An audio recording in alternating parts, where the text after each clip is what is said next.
Nous reprenons nos travaux. L'amendement 125, Monsieur Lurton.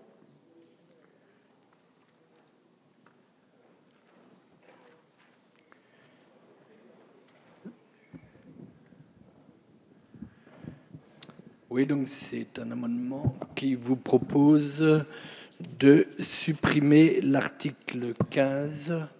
Voilà, il est défendu. Merci, Monsieur le rapporteur. Monsieur le rapporteur. Défavorable, monsieur. Monsieur le ministre. Oui, le ministre est défavorable aux amendements de suppression puisqu'il n'a pas répondu aux orateurs sur un sujet délicat. Je me dois de préciser 2 ou 3 points. Le premier point, Monsieur Lefebvre, c'est que lorsque vous, Monsieur Frédéric Lefebvre, oui, Monsieur Lefebvre, c'est que lorsque vous posez la question en termes de résidents et de non-résidents, c'est la mauvaise façon de poser la question, puisque l'arrêt de Ruyter auquel nous donnons suite par cet article date de 2001. Et en 2001, il n'était pas question de la décision qui a été prise par le Parlement d'assujettir à la CSG et à la CRDS les revenus fonciers de l'ensemble des personnes qui perçoivent des revenus issus de France. Donc ça n'a rien à voir. Vous posez la question en termes de résidents et de non-résidents, ce n'est pas ça du tout. Donc, il n'y a pas de sujet tel que celui que vous évoquez. Deuxièmement, un mot sur les propos que j'ai eus en commission des finances au Sénat. J'ai l'habitude de n'éluder aucun débat. Monsieur le député, ni vous ni moi ne pouvons avoir la prétention d'anticiper sur ce que pourrait être la décision de quelque instance que ce soit le Conseil constitutionnel, le Conseil d'État ou la Cour de justice de l'Union européenne. Moi, je n'ai pas cette prétention. Vous avez affirmé être sûr que cet article serait ultérieurement source de contentieux. Ça, c'est probable, source de contentieux. Par contre, l'issue de ces contentieux, vous ne pouvez pas plus que moi en préjuger. Donc, mais vous me direz, je suis sûr que vous me direz beaucoup de choses. Moi, je tiens à vous en dire quelques-unes aussi. Parce que je pense que puisqu'il y aura probablement des contentieux, autant que les propos du ministre soient clairs et puissent éclairer, le cas échéant, telle ou telle juridiction. Troisième point, c'est que l'article pose la question, non pas des résidents et non-résidents, comme vous le dites sans cesse, et vous vous trompez sur ce point. L'article pose la question des affiliés ou des non-affiliés à un régime de sécurité sociale. Les choses sont assez simples. On est affilié au régime de sécurité sociale là où on cotise sur ses revenus salariés, c'est-à-dire, dans la plupart des cas, dans le régime de sécurité sociale du pays où on travaille. Pas question de résidence ou de non-résidence, c'est le pays où on travaille. Et bien entendu, sont concernés par ces questions, pas seulement les non-résidents, mais aussi les travailleurs frontaliers.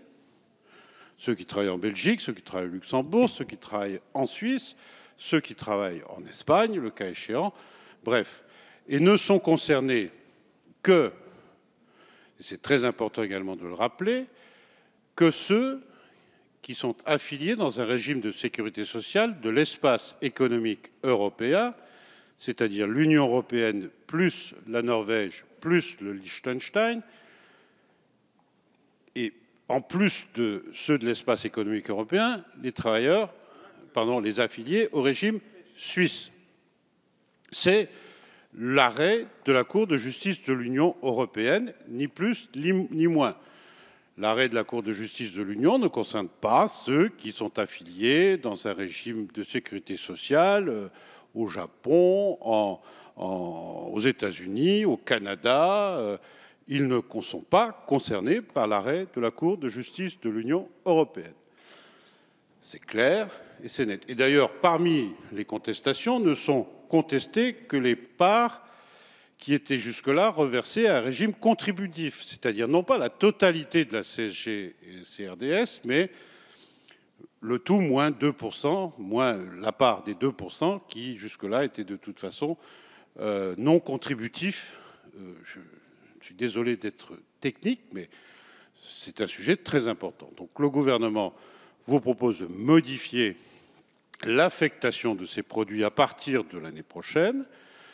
Le gouvernement s'engage, si vous voulez, nous parlerons ultérieurement des modalités à rembourser les cotisations qui auraient été perçues et non prescrites et la part de ces cotisations visées par l'arrêt de Ruyter, c'est-à-dire les cotisations qui ont été prélevées sur 3 types de revenus: les plus-values immobilières perçues d'opérations réalisées en France, les revenus immobiliers perçus en France, les intérêts et dividendes sur des produits qui ont été perçus, bien sûr, à partir de notre territoire. Voilà le sujet.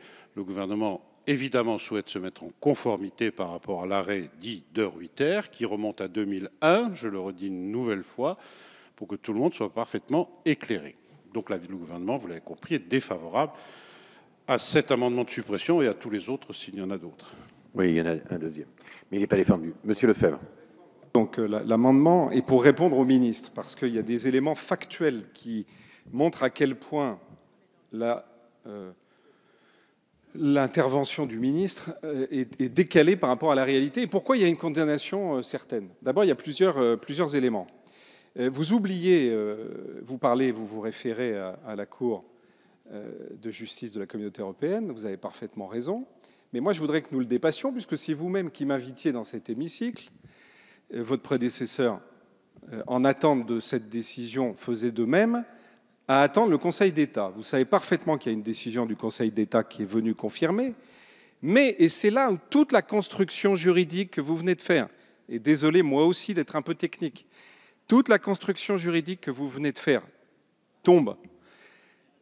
Parce que, vous le savez, le Conseil d'État a condamné notre pays, vous le savez d'autant plus que vous avez dû accepter à contre-cœur un amendement numéro 3 rectifié que j'avais déposé dans l'examen de la loi de finances rectificative pour 2014, qui venait traduire une condamnation de la France sur un sujet très proche, qui est la question des 2 taux différents pour la taxation des plus-values des non-résidents. Or, vous êtes en train de reproduire exactement la même chose. C'est-à-dire, et vous le savez, c'est-à-dire que vous traitez différemment les résidents en Europe des résidents hors Europe. Vous avez été condamné, la France a été condamnée, et votre équipe derrière vous le sait parfaitement, parce qu'il y avait un taux de 19% pour les non-résidents européens et de 33,3% pour les non-résidents hors Europe.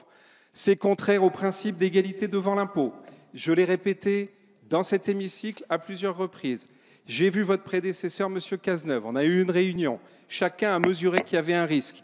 Et la réalité, c'est que vous avez été condamné. Donc, vous serez nécessairement condamné pour les mêmes raisons par le tribunal. Non, attendez, monsieur, je termine juste. Par le tribunal administratif, parce que, et vous parlez des non-résidents, c'est pas moi, c'est vous dans l'article, vous traitez différemment les non-résidents en Europe des non-résidents hors Europe. La France sera condamnée, et vous le savez. Merci, monsieur Lefebvre. Monsieur Cordery. Oui, merci, Monsieur le Président. Je voulais juste clarifier quelque chose sur ce sujet-là, qui est un sujet effectivement important. Parfois, à entendre Monsieur Lefebvre ou Madame Schmitt, on a l'impression qu'il s'agit là d'une taxe spéciale pour les Français de l'étranger. Alors que ce dont il s'agit véritablement ici, c'est simplement que tous les contribuables, qu'ils soient résidents, non-résidents, affiliés, non-affiliés, payent la même taxe sur les revenus immobiliers, c'est-à-dire en partie l'impôt sur le revenu, en partie la CSG-CRDS.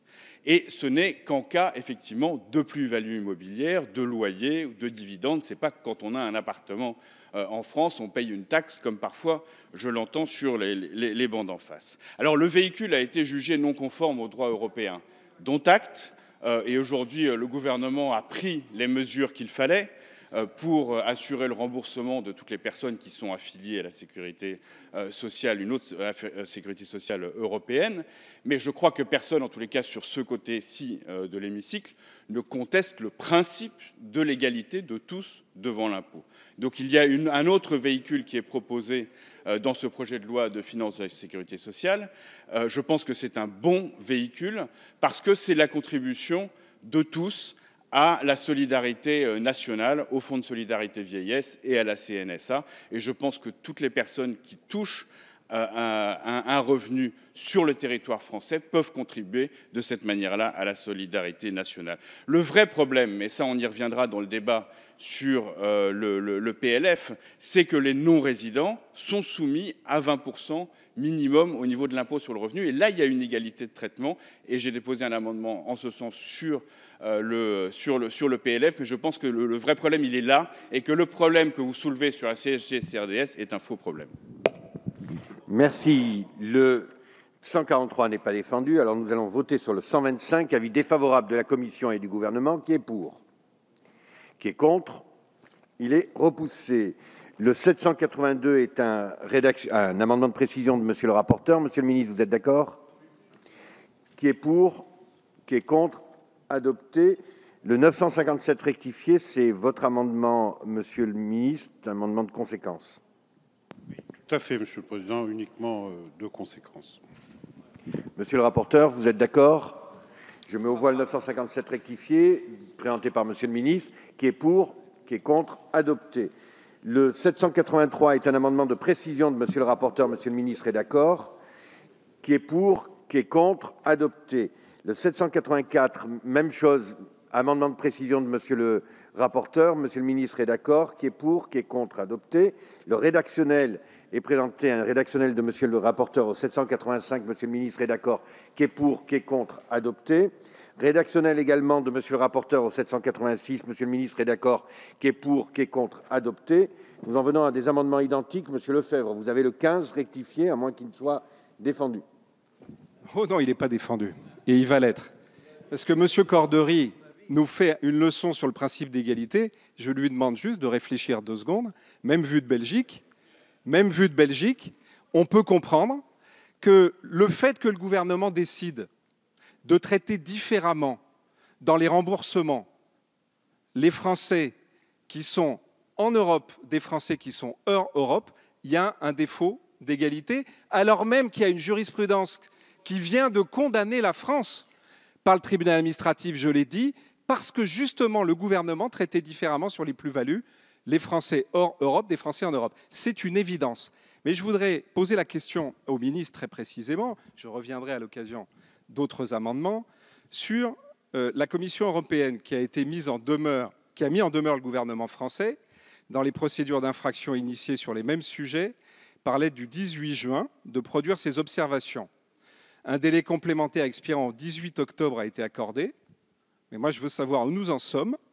L'absence de réponse permettra à la Commission de saisir à nouveau la Cour de justice. Est-ce qu'il y a eu une réponse du gouvernement?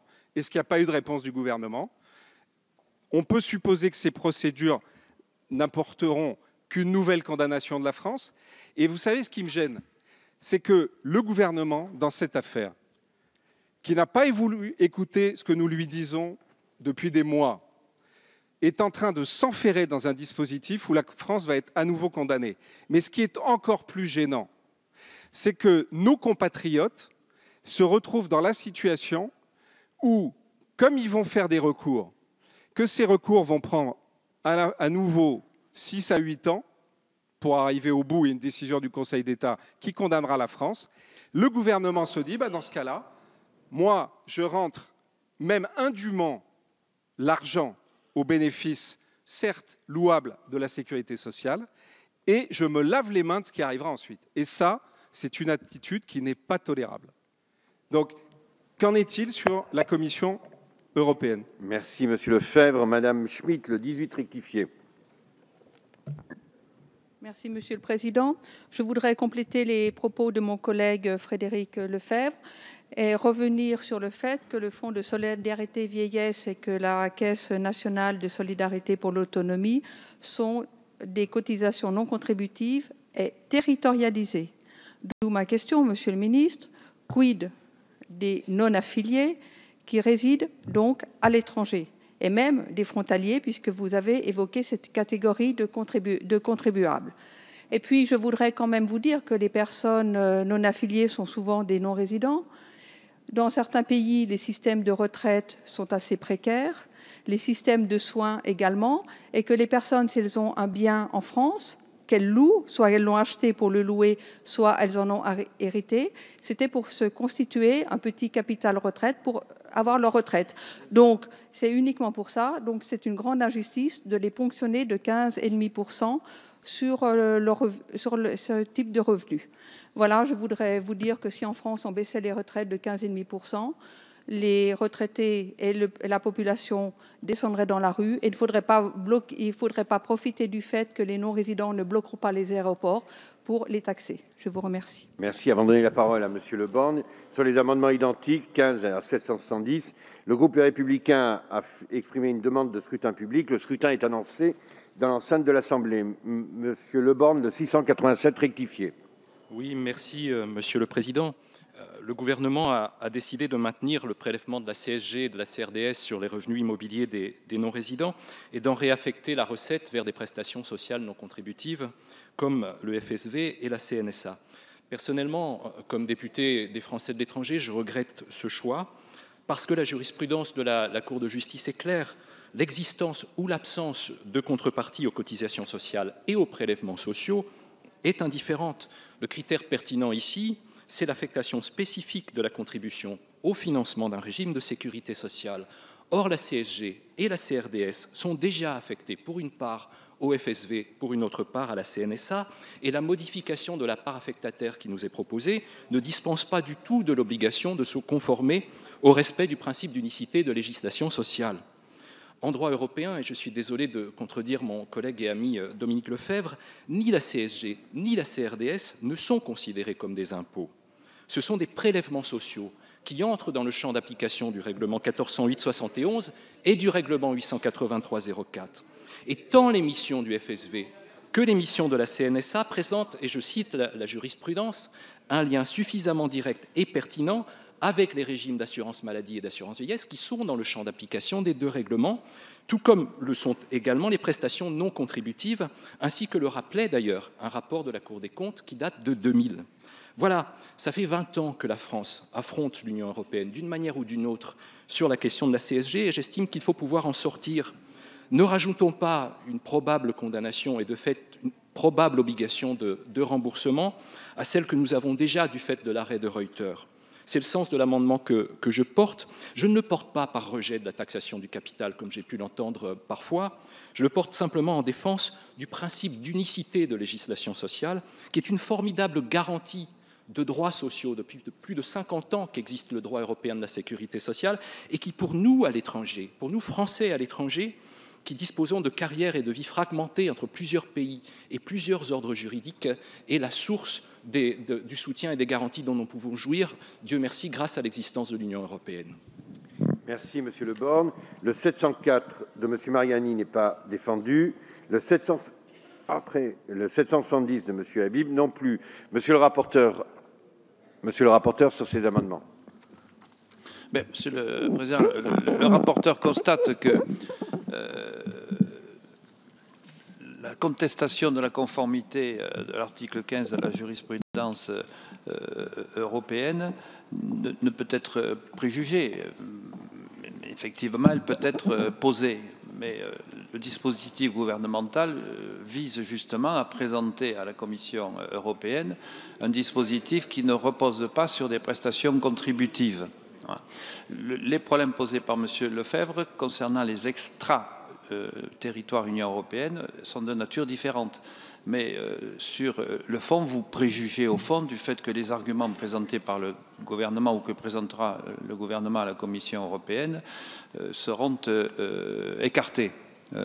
Voilà, donc, Monsieur le Président, la Commission a voté défavorablement sur cet amendement. Monsieur le ministre. Monsieur Lefebvre, le gouvernement a répondu à la demande de la Commission. Il a répondu, bien entendu, en donnant ses intentions du vote qui est en train de se dérouler, donc il n'y a pas de sujet. Le gouvernement n'a pas l'habitude de ne pas répondre aux demandes de la Commission. Deuxième point, merci Madame Schmid de votre intervention. Vous avez rappelé que le FSV est non contributif. Je suis heureux que vous tombiez d'accord sur ce point. Et c'est justement pour cela et pour satisfaire aux motivations de l'arrêt de Reuter que le gouvernement affecte ce produit à un régime non contributif.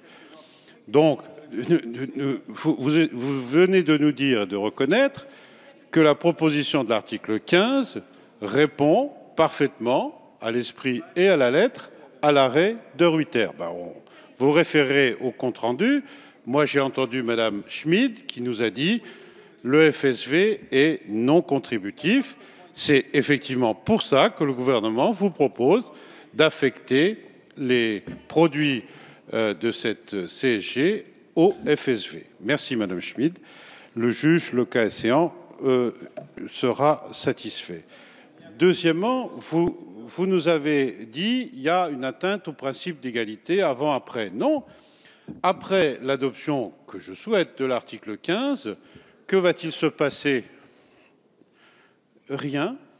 Les gens continueront, les personnes visées par l'arrêt de Reuter, continueront à payer de la CSG et de la CRDS sur les produits des revenus du capital, sur les intérêts non exonérés d'impôts perçus à partir de notre territoire et sur les produits immobiliers. Il n'y aura pas d'inégalité, c'est-à-dire la situation sera la même qu'avant.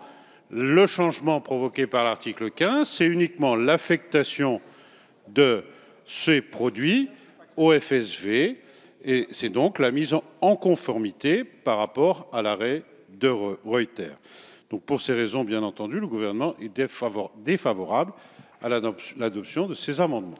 Merci, Monsieur le Ministre. Alors, j'ai deux demandes de parole qui vont dans le même sens. Je vais bien sûr accepter qu'elles se fassent, mais je vous demande à l'un et à l'autre de le faire, surtout à l'un, que je dis ça, pas à l'autre, de le faire dans le temps qui vous est imparti. Monsieur Lefebvre. Oui, simplement parce que mon collègue Le Borgne a parfaitement expliqué la problématique juridique, je ne veux pas y revenir. Je veux simplement, en prenant acte de ce que vient de dire le ministre sur la commission, je veux simplement rappeler un certain nombre de points qui sont des points qui sont aujourd'hui essentiels sur le débat. D'abord, vous avez tort, monsieur le ministre, quand vous dites que la conséquence, c'est simplement que tout le monde paiera. Finalement, il n'y a pas de conséquence. Non, il y a une première conséquence que vous semblez oublier, c'est que la faute du gouvernement, qui a été condamnée par la justice, d'abord, elle génère des remboursements et que vous avez décidé de rembourser certains et de ne pas rembourser d'autres. Mais ne me parlez pas de budgété ou pas. On a décidé de ne pas rembourser un certain nombre de gens. Première inégalité. Et j'ai expliqué pourquoi. Tout à l'heure, vous n'aviez pas le droit de traiter différemment. Vous avez été condamné par le Conseil d'État. Vous n'avez pas le droit de traiter différemment les résidents des non-résidents. J'ajoute qu'il y avait déjà une affectation au FSV au moment des condamnations et par la Cour et par le Conseil d'État. Vos services le savent parfaitement, cette affectation existait, là vous l'isolez, et donc même si on va au-delà du raisonnement parfaitement juste de M. Le Borgne, il y a de toute façon en plus cette fragilité qui est à l'intérieur de votre dispositif. Mais moi je voudrais ajouter un point que je redévelopperai plus longuement tout à l'heure.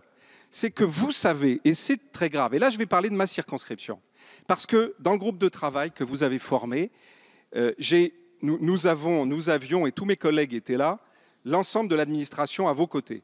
J'ai informé le gouvernement qu'une taxe courte américaine avait tranché et que le dispositif CSG-CRDS ne rentrait pas dans le dispositif, la convention fiscale de non-double imposition. Ça veut dire que vous savez, monsieur le ministre, qu'aujourd'hui vous faites payer des gens deux fois, que vous les faites payer deux fois parce que vous avez été condamné parce que vous considérez que c'est un impôt, mais vous ne le traitiez pas comme un impôt.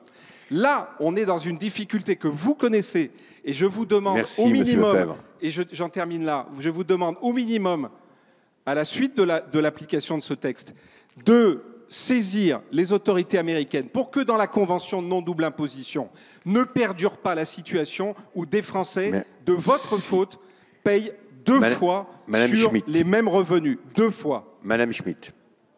Monsieur le Président, je voudrais rappeler la fin de ma phrase à Monsieur le ministre, qui n'a pas dû entendre que j'avais dit que le Fonds de solidarité vieillesse et la Caisse nationale de solidarité pour l'autonomie étaient territorialisés.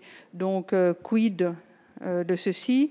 Va-t-on permettre aux CCPAS qui se tiennent dans les consulats d'indemniser ou de venir en aide à nos personnes âgées au titre de la perte d'autonomie? Je vous remercie.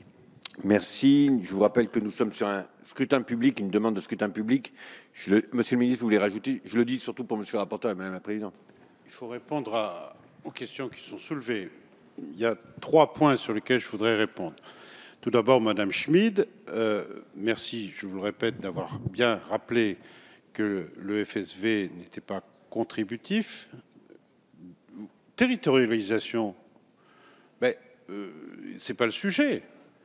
Un Français, qu'il soit résident en France ou résident ou travaillant en Suisse ou résident ailleurs, s'il revient sur notre territoire, et ça arrive souvent, il aura droit effectivement à des prestations qui sont fournies sur le FSV. Donc il n'y a pas de sujet. Sur la question de Monsieur Lefebvre concernant les remboursements, ce n'est pas le sujet de l'article. Hein. L'article, il ne traite pas de la question des remboursements. Donc, ce n'est pas le sujet de ce débat. Sur la question de la double imposition, ce n'est pas le sujet de l'article. La question de la double imposition est une question légitime, Monsieur Lefebvre. Ce n'est pas obtus. Je sais que, suivant la nature des conventions qui sont passées, et il y en a de très nombreuses, il y en a même des pays où il n'y a pas du tout de convention, il peut y avoir, ici ou là, et je sais qu'il y en a, un certain nombre de sujets à traiter. Ce sont des sujets qui prennent du temps, mais qu'il faudra traiter. Je ne les néglige pas, mais encore une fois, ce n'est pas le sujet de l'article. Non, ce n'est pas le sujet de l'article. C'est votre point de vue, ce n'est pas le mien. Donc, en vertu de ces arguments, bien entendu, le gouvernement reste défavorable aux amendements. Merci, Monsieur le ministre. Alors, nous allons procéder au scrutin public sur les amendements 15 à 770. Je vous rappelle qu'il y a un avis défavorable de la Commission et du gouvernement. Chacun a pu regagner sa place. Le scrutin est ouvert. Le scrutin est clos. Votant 33, majorité absolue 17, pour 11, contre 22. Ils sont repoussés. Monsieur le rapporteur, vous avez déposé un amendement de précision, le 787. Monsieur le ministre est d'accord? Je le mets aux voix. Qui est pour? Qui est contre? Adopté. Un rédactionnel de Monsieur le rapporteur au 788. Monsieur le ministre est d'accord? Qui est pour? Qui est contre? Adopté. Monsieur Lefebvre, vous avez le numéro 2. Oui, c'est tout le sujet, au contraire, Monsieur le ministre. De la même façon que quand vous nous expliquez que la question des résidents et des non-résidents n'est pas le sujet, enfin, il faut arrêter de se fiche du monde. Parce que ce dispositif, vous le savez depuis le départ, et c'était l'objectif du dispositif que vous aviez mis en place en 2012, avait justement pour objectif de faire contribuer les Français hors de France. Et le fait que vous traitiez différemment les non-résidents hors Europe des non-résidents en Europe, c'est dans l'article. Comment pouvez-vous m'expliquer que ça ne concerne pas les non-résidents? C'est dans l'article. C'est écrit noir sur blanc dans l'article. De la même façon que vous avez été amené à publier les conditions du remboursement, et j'en profite, ça ne concerne pas, et là je vais dire ce qu'un certain nombre de mes collègues, M. Cordery, notamment Mme Schmitt, aurait pu dire aussi, parce que là ça concerne, vous voyez, ça ne concerne même pas ma circonscription. Mais enfin, la moindre des choses, quand on a fait la faute qui a été doublement condamnée que vous avez faite, c'est pas de faire une procédure comme j'ai vu publiée sur Internet pour créer les conditions où les gens, ça va être ceux qui vont réussir à venir jusqu'à vous pour se faire rembourser. Vous devez prendre l'initiative de rembourser les gens. Vous devez automatiquement rembourser les gens. Et d'ailleurs, ça nous renvoie au débat sur lequel vous avez refusé de me répondre, sur le projet de loi de finances l'année dernière, qui est le sujet de la prescription. Parce que j'avais dénoncé dans cet hémicycle, il y a 1 an, que tout ça, c'était avec la volonté qu'un certain nombre de gens qui ont payé indûment ne soient jamais remboursés. Et c'est malheureusement ça que vous avez mis en place. Et là encore, il y a un traitement d'inégalité. Et je reviens sur la parole de Gilles Carrez, dont vous savez que, comme moi d'ailleurs, sur beaucoup de sujets, je n'hésite pas à voter certains textes du gouvernement quand ce sont des textes justes. Ça m'est parfois reproché dans ma famille politique. Mais de la même façon et avec la même force, je dénonce les textes qui sont injustes. Et le fait que vous ayez des voix dans votre propre majorité qui se mêlent à nos voix pour vous dire combien c'est injuste et que vous réagissiez en balayant d'un revers de main et en nous disant que nous nous trompons de débat, je trouve ça indigne. Indigne. Et je pèse mes mots. Merci, Monsieur Lefebvre. Monsieur le rapporteur. Monsieur le rapporteur. Oui, défavorable, Monsieur le Président. Monsieur le ministre. Non, il faut que les choses soient claires. J'ai cherché les mots non-résidents ou résidents dans l'article du gouvernement, je ne les ai pas trouvés. Monsieur Lefebvre, vous dites que l'article fait une différence entre les résidents et les non-résidents. Non. Et je vous répète, à l'issue de l'article 15, les Français qui paieront, je rappelle pour l'anecdote, c'est pas l'anecdote, c'est très important que M. De Ruyter, comme son nom l'indique, n'était pas français. En l'occurrence, il était néerlandais, je crois, et il était résident en France d'ailleurs. Il était néerlandais, résident en France, et il percevait nous remboursons les non-résidents visés. Nous remboursons pas les non-résidents, nous remboursons tous les contribuables qui étaient visés par l'arrêt de Ruyter, c'est-à-dire les résidents et les non-résidents, ceux qui sont affiliés à un régime de sécurité sociale dans un pays de l'espace économique européen, plus le Suisse. Mais j'assume, mais monsieur, je ne vous ai pas interrompu, monsieur Lefebvre. Oui, c'est soyez monsieur calme. Lefebvre. Ça va bien se passer. Vous utilisez des mots souvent blessants. Je ne veux pas systématiquement les relever, mais en plus, ne rajoutez pas un comportement qui consiste à interrompre les orateurs, quels qu'ils soient. Donc, il n'y a pas de sujet de cette nature. Et le gouvernement a effectivement précisé les modalités de remboursement, les montants concernés, les modalités de remboursement. Il l'a fait, soyons honnêtes, sur deux types de revenus, les plus-values immobilières et les revenus immobiliers. Il ne l'a pas encore fait, c'est vrai, sur les intérêts et les dividendes, parce que nous sommes en train de mettre au point le dispositif avec les organismes qui ont perçu ces montants, à savoir les banques, et il y a un certain nombre de points à régler sur la méthode, sur la responsabilité, pour sécuriser l'ensemble. Il n'y aura pas de prescription pour les contribuables qui feront la demande dans les délais. Et il n'y a pas de sujet.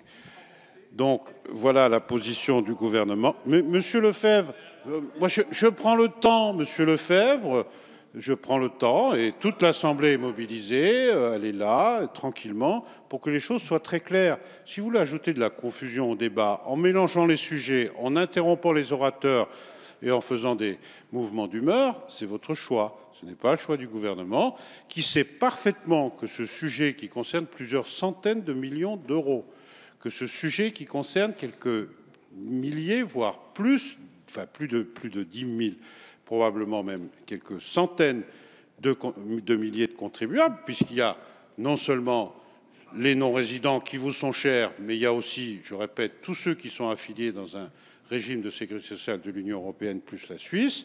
Ce sujet, je m'en doute, fera l'objet de recours, fera l'objet de contentieux. Et le gouvernement, il n'est pas plus bête que vous, monsieur Lefebvre. Le gouvernement, il pèse ses mots parce qu'il sait très bien que cette discussion sera scrutée par toute juridiction qui pourrait être saisie. Et donc, j'assume parfaitement ce que je dis, parce que j'ai au moins autant préparé que vous ce sujet. Monsieur Lefebvre, je vous donne la parole. Monsieur Lefebvre, vous pouvez admettre qu'à chaque fois que vous me l'avez demandé, je vous ai donné la parole. Merci. Et vous avez été bien souvent au-delà des 2 minutes. Bien souvent. Alors, je vais vous la redemander, mais essayez de respecter les orateurs, surtout Monsieur le ministre, qui fait l'effort à chaque fois d'apporter des réponses aux différents amendements qui sont soumis. Je vais essayer de respecter le temps de parole. Monsieur le ministre, sur la question du remboursement, et là, ça concerne, vous l'avez bien compris, puisque vous avez décidé que, hors Europe, il ne serait pas remboursé, ça ne concerne pas ma circonscription. Vous devriez aller vers les citoyens qui ont payé indûment. Vous avez dit qu'il n'y avait pas de prescription. Ça, j'ai bien entendu. C'est très important, c'est inscrit dans nos débats. Il n'y a pas de prescription. Tous les gens qui ont payé indûment depuis que le dispositif a été mis en place jusqu'à aujourd'hui seront remboursés. C'est important parce que ça n'était pas clair dans ce que disait le gouvernement jusque-là. Et le fait que vous l'ayez dit à ce micro, dans cet hémicycle, évidemment, est très important pour la suite. Mais je reviens sur la question de la difficulté, et je vous sais gré d'avoir reconnu qu'il y avait un problème sur les questions de non-double imposition.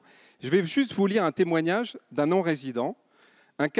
J'ouvre les guillemets. Un cas de jurisprudence américaine a confirmé que les CSG-CRDS ne pouvaient être considérés comme des impôts au sens américain. C'est la décision de la taxe courte à laquelle je faisais référence.